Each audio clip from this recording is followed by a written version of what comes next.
train. They've completely shut down. 400 metres to go. They straighten up for the finish line. And has somebody gone down straight away? It's a bad spin to either, but too tired from the chase. I think he'll get this. Timed his run to perfection. He wins today, and this time he'll get a yellow jersey.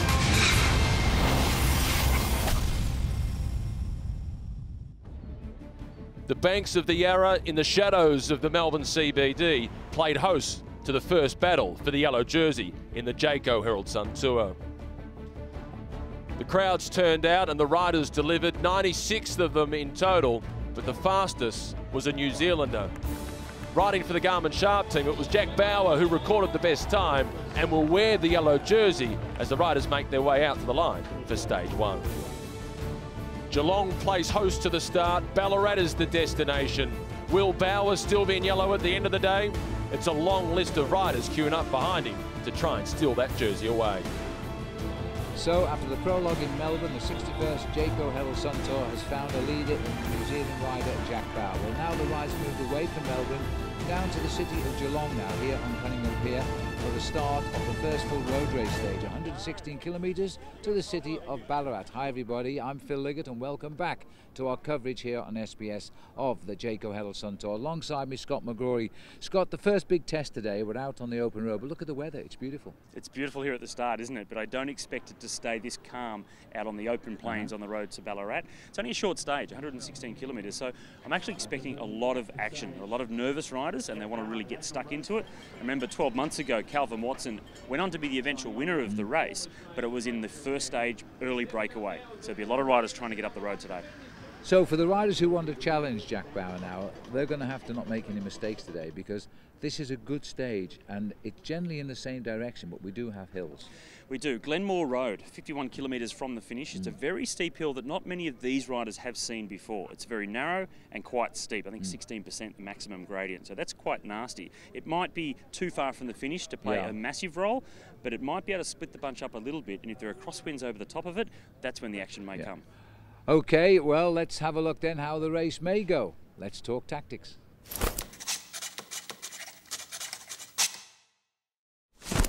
Yeah, look, we rode this stage about a month ago, leading into the national championships, so we know the roads pretty well, and there's a technical little hill there at Backers Marsh after about 65k, so that'll be the first part of the stage to be careful. But from then on, it's a pretty flattish, undulating run into Ballarat, and it's a good possibility it'll come to a sprint.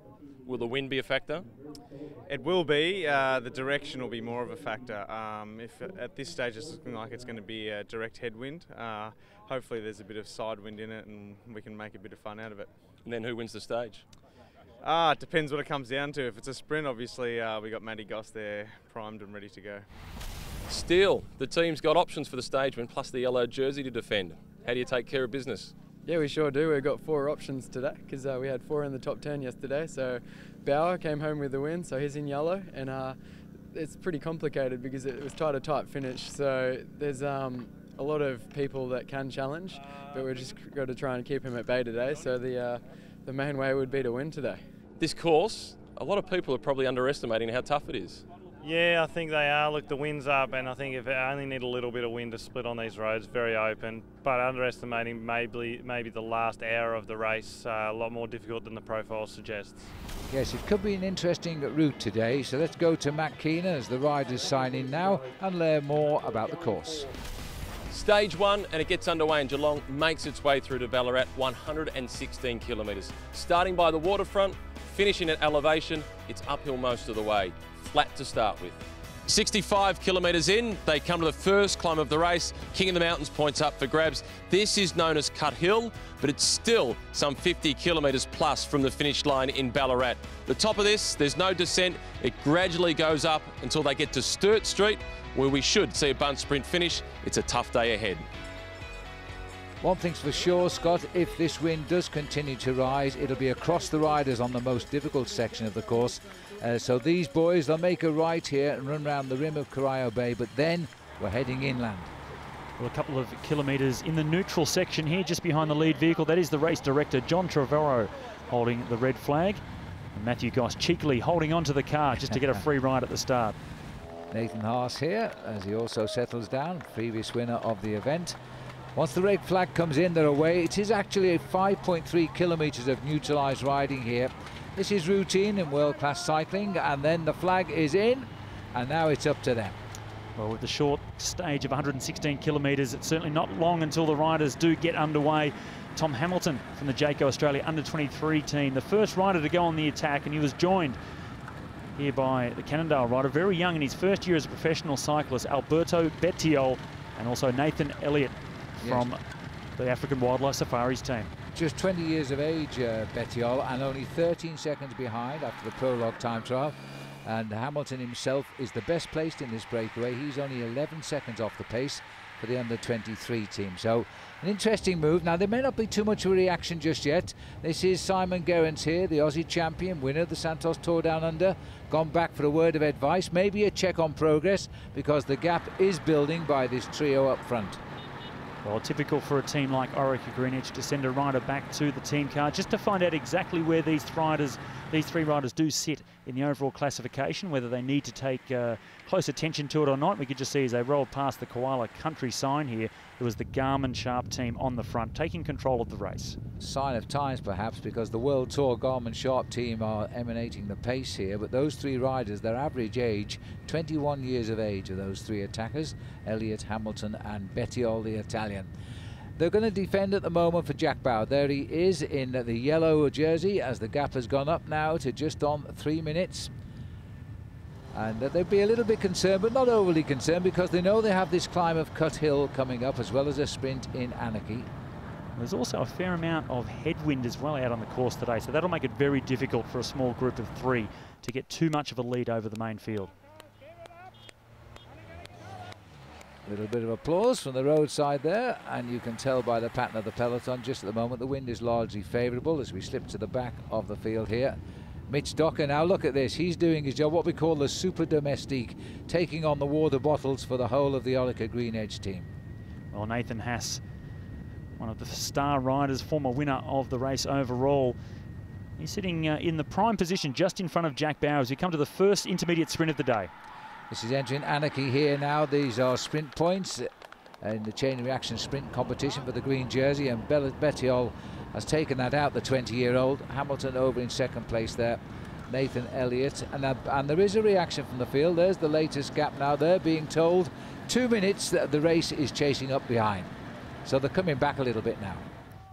Well, as they go through the town of Anarchy, they do turn right and left, a couple of direction changes, and they have had a fair amount of headwind, so they do turn into some crosswind as well, and that's when the bunch gets very nervous. So many riders here, there's only so much of the road that they can ride on. Thomas Dekker from the Netherlands riding for Garmin Sharp now, just controlling the head of the field. Now these boys are approaching now the start of the long road, which takes them, the only way out of the valley here is over the top of the hill. It's the climb of Cut Hill.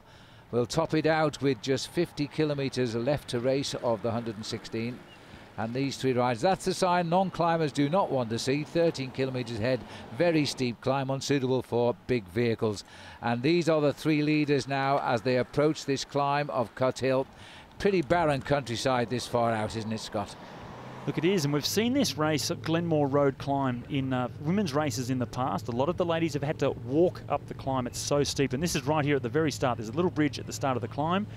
On the side of the road there, we can see the KOM, the King of the Mountains, start.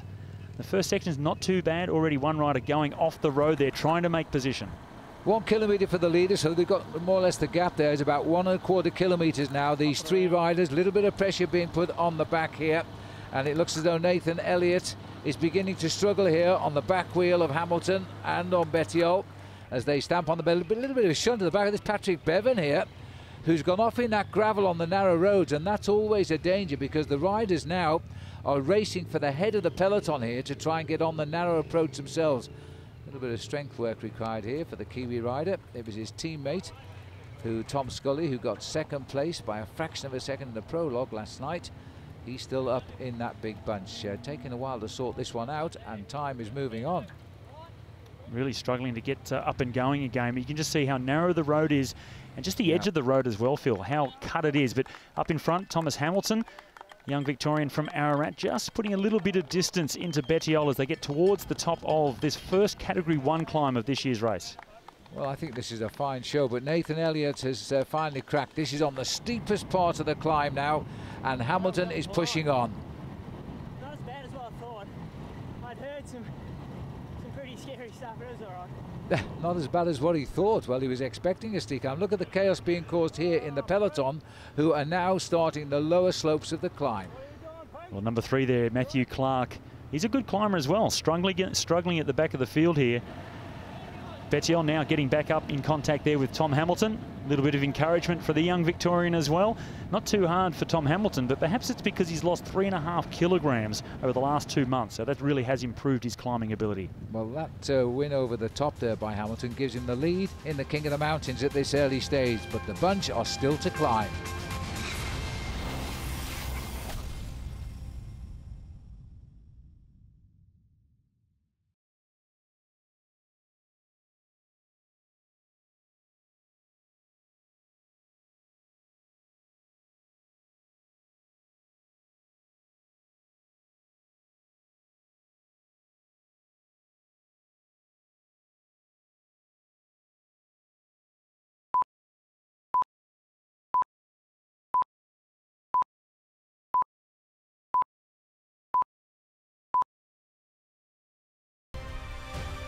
Geelong is an hour's drive from Melbourne. It nestles on Corio Bay.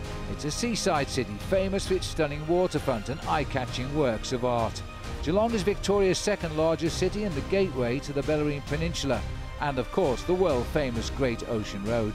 Arguably Australia's most spectacular coastal drive, the Great Ocean Road winds past famous landmarks such as Bell's Beach and the 12 Apostles. 74 kilometres into the stage now, 38 seconds of the gap, just 2 survivors at the front, Hamilton and Bettiol.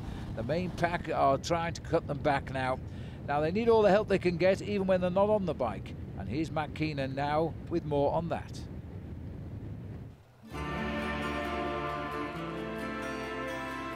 The riders have a tough day on the bike, and the person who has the role to try and make it as easy as possible off the bike is the Team Soignier. At Budget Forklifts, it's Julie who does the job. She's the first up, she's the last to bed. Let's go meet her. Julie, when does your day start? Pretty early before the boys get up, so yeah, you've got lunches, washing, all that sort of stuff to organise, water bottles. So yeah, pretty early morning start.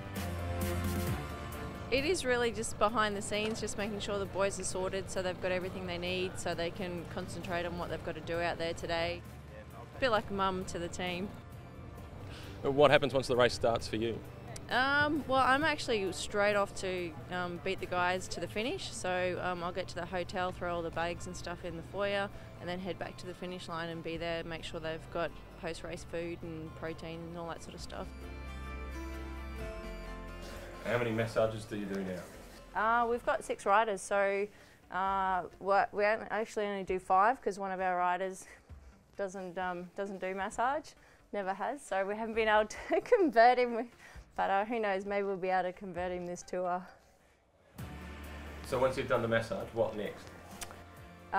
Organising washing, so the boys have got all clean kit and clean clothes, and then shopping, so finding out if they've got any special needs, and yeah, organising food and fruit and stuff like that for the next day. It's pretty good, great camaraderie, and yeah, so everyone's here just to look after the riders and watch what we all love, the guys doing what they do best, is riding their bikes. Well, just look at this now, because there's been a big reaction led by the Orica Green Edge team here. The yellow jersey of Jack Bauer is in as well, and they're just coming on to the back now of those 2 leaders. They've brought them back. There's about 18 riders up in this group now. We can hear they are now. This is Tom Hamilton in the Australian under-23 jersey, and Bettiol from the Cannondale team. Reabsorbed, and then the hand signal there from Simon Gerrans. He wants more action from the rest of this group. A lot of riders just wanting to sit on and let the big teams do all the work. Well, it's a big move this, because there's Jack Bauer, the race leader, is in here. Nathan Haas is up here as well. So the big teams have got the men in this split. And, you know, there's only a small gap, but the rest are coming across.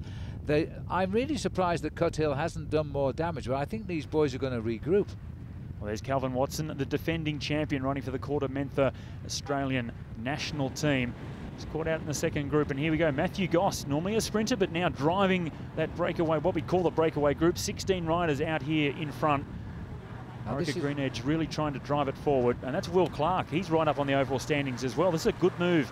And also, this is Mitch Docker here. I think Orica Green Edge, including Gerrans, got 4 riders of their 6 men in this breakaway.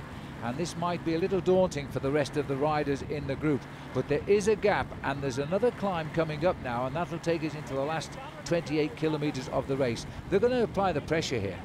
Well, it's Mark O'Brien from the Avanti racing team. You can see they're really working hard to try and open up a gap. Still a few passengers back at the rear of that field, though. Nathan Haas, one of the big contenders, has made the split. Cameron Meyer is in the mix as well. Simon Clark there. So many riders from the Orica Green Edge team represented. And nice to see Nathan Elliott, who is in that earlier group and fell back on the climb, has hung on. So is the other 2 in that early breakaway. So they're up here in this front group. You can tell the way Gerrans is twitching around, checking everybody out, but you can see also in the distance, you know, this gap is closing down. This is the chase group, and they've got them in their gun sights. We're just passing through the feeding zone here. Well, United Healthcare on the front of the chase group, trying to get back in contact with these riders out in front.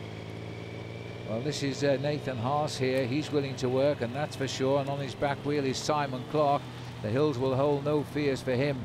This is a very serious move. It's been caused first of all by the steep climb and then by the crosswinds, and they know they've got the advantage. But look at this. This group somehow has found the determination to come back up to hit the leaders. We can see how much damage has been caused by the racing that's Scott. happening. Echelons all down the road, 1 kilometre to go to the top of the next King of the Mountain sprint. That is the Category 4 climbers. We see Simon Clark now on the move. Nathan Haas chasing him down. A serious move by the big men here. They're not racing for the small prize at the top of the climb. They're racing to try and split up the field. They know what's going on. They've got a situation where they've made the race hard. They've seen over the shoulders that the field is actually coming back to them. And now Simon Clark has gone, but he won't like being joined by Nathan Haas. We can see Nathan Haas at first wasn't doing much to contribute to the chase there with Simon Clark, because he is defending his overall race leader in Jack Bauer. Just gone over the top of the second King of the Mountains there. Nathan Haas picks up the maximum points there in front of Simon Clark. Well, they're looking back there. They'll see Lachlan Norris come over in 3rd place. They've got a little advantage over the peloton, and the peloton look as though they've eased up slightly here on the line. So there could be a chance to push on. I'm not sure whether Haas and Clark are just too big a name to do it. But Robert Power certainly is the big name, and he's crossing the gap. Well, the 3 riders out in front over that KOM, and now Robert Power. This is an extraordinary performance. The young Western Australian in his first season as a 23. He was racing juniors last year, and looking now to go across to a couple of World Tour riders. Well, you've got Haas, Clark, Norris and Power, and another couple of riders trying to reach them as well. This is very definitely building up again, and it's coming not long after the big climb. So the peloton have already had a hard chase. This is going to hurt. We can see the urgency now back in the peloton.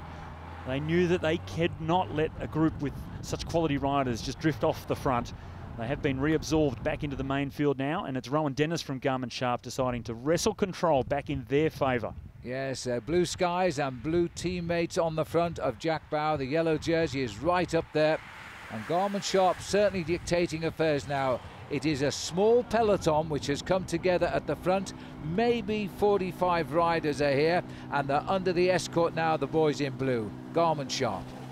Well, they have the race lead, of course, with Jack Bauer, but they also have the favourite for today's stage in Steele von Hoff. He's such a fast sprinter. And, of course, he did win the Australian Criterium Championship on the exact same finish as we have here in Ballarat today. Well, they'll turn right here now. They are set fair for the finish in Sturt Street in Ballarat, and we've eliminated the race down to about 45 men.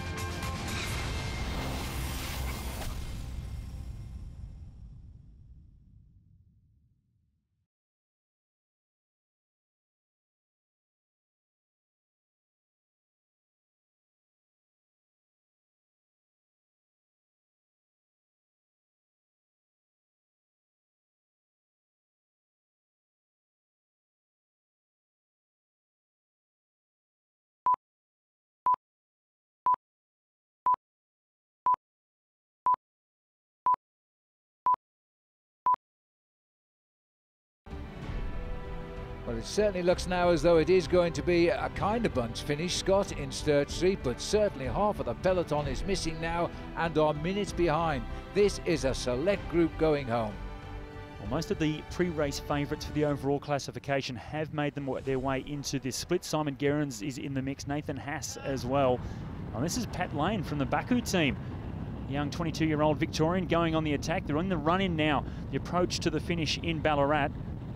Well, Pat Lane may remember this road from the days of the Australian Time Trial Championships a few years ago. They've changed the course these days, but he's making a dig, and that looks like it might be Will Clark trying to sneak up on the far right. Well, Will Clark is a man on top of his form this week. Let's see if he can deliver here. Well, Paddy Lane, he's only a little rider. He started racing at the age of 7. Looks like he's only about 9 or 10 years of age now, but he is 22. Will Clark is on incredible form, and he's up there in the overall classification. So you can see the Garmin Sharp team behind. They're not letting him getting any leeway. Well, I don't blame him. This is the attack here of Pat Lane. He chose well. He's chosen all of the teams looking at one another, and a good move. That's the time to do it. He won't be a marked man. But he is now, because on the back of Will Clark comes the Garmin boys, and they are now on the road directly into the centre of Ballarat. They're not going to let anybody get away now. Well, this is Victoria Street, the direct run-in to the finish. Very fast. It's slightly downhill all the way into about 750 metres from the finish line. There's a very technical point at the 1 kilometre to go point also. The road really narrows and goes into a roundabout, and they'll be hitting that at around 70 kilometres per hour.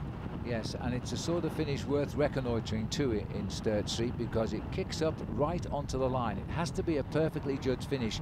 Jack Bauer in the yellow jersey. Now, the thing is today, there's small bonuses for the first 3 riders over the line, and Bauer knows the winner is likely to be the next leader of the race, because he would get a 10-second win bonus. Clark has gone again. Well, you can't hold him back. He's on good form. He wants to show it to everyone. Will Clark, such a strong rider. Now, if you look back at the main field, though, Phil, the yellow jersey was sitting in 2nd position. I think he's actually trying to set up the finish now for Nathan Haas and Stil von Hoff. It would make sense, because they didn't concede much time to him in the prologue, and it could be a smooth move just to change the jersey and keep it within the team. Well, Clark has made a brave and bold move here for Drapak, but they're closing in on him. And now it's a very, very fast downhill. Then they make this sweeping corner here now. This is a nervous approach to the line as they go sweeping up. There's the finish at the top of the hill. And you see the hill there now as the rider moves off. Cantwell's trying to get on the mix here. Orica Greenedge is setting this one up as Matthew Goss tries to deliver. Simon Clark is in the mix, and Mitch Docker on the right. But on the left, it's blue jersey Stil van Hoff, and also in there Cantwell in the red. There's a bit of bumping and barging in there, but coming up to line is Haas on the right. Nathan Haas has produced the finish of his life, and that was not to be expected. Just take a look at this. The winner coming on the right here. Nathan Haas gets the bonus, and with it, he will get the race lead as well. Back at the Jayco Herald Sun Tour and back at the top of the table. How does it feel? This is the race where it all started for me, and to come back to the race and not be back in yellow, but today is actually a bigger day for me than just taking yellow. It's my first win as a professional with Team Garmin, so it's a big day for me. What are the emotions? I didn't quite believe that I actually won, I went over the line just double checking that there was no one there, but no, the tears came pretty quick after that. And yellow jersey, can you win this race for a 2nd time overall? We'll see, but I think the signs are good. Confident? Always.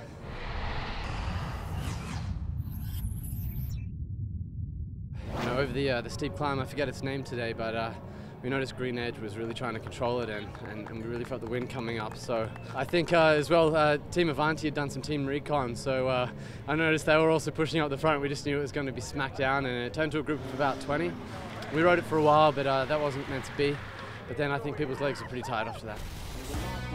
Well, they certainly were very tired, but the strongest legs in the end, Nathan Haas picking up the stage in front of Matthew Goss, the more favoured sprinter, and another good sprinter, Jono Cantwell, in 3rd. In the other classifications, Alberto Bettiol was the most aggressive rider. He gets the Subaru orange jersey to wear. The State Government Victoria Under-23 rider Harry Carpenter pulls that on for tomorrow as well. While the Budget Forklifts first King of the Mountains leader, that's Thomas Hamilton today. He's ahead of Bettiol and Elliott.